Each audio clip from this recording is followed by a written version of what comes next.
છોટાઉદેપુરના પુનિયાવાંટમાં આદિજાતિ વિભાગ દ્વારા સંચાલિત કન્યા સાક્ષરતા નિવાસી શાળામાં મોટા પાયે ભ્રષ્ટાચાર ચાલતો હોવાનો આક્ષેપ છોટાઉદેપુર તાલુકા પંચાયત કારોબારી ચેરમેન રાજેશ રાઠવાએ કર્યો છે।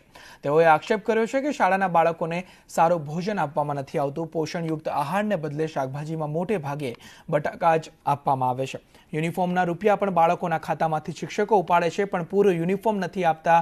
ધોરણ 6માં ગણિત વિજ્ઞાનના શિક્ષક નથી, પીટીના શિક્ષક ભણાવે છે સામાજિક વિજ્ઞાન, પરંતુ આ મામલે તપાસ કરવાને બદલે વહીવટીતંત્ર ભ્રષ્ટાચારીઓનો બચાવ કરી રહ્યું છે।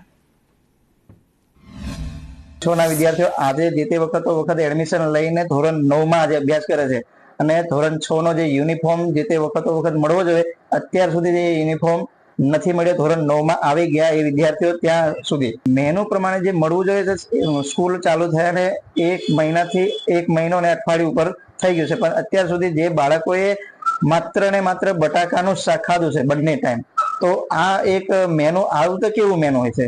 અને એજન્સીએ જેની પણ એજન્સી એની ઘોર બેદરકારીના લીધે બટાકા જ તમે આપો છો। યુનિફોર્મના પૈસા નથી આપતા, પરંતુ યુનિફોર્મના પૈસા સીધા વાલીના ખાતામાં જાય છે, સ્ટુડન્ટના વાલીના ખાતામાં જાય છે। તો વાલીના ખાતાએ પૈસા ખર્ચ કરીને જે કોઈ મતલબ સુવિધા છે કરાવવાની હોય છે, તો એ રીતનું આમાં સિસ્ટમ છે। તો અમે સ્કૂલ કે વહીવટી તંત્ર એનો લોકલ કોઈ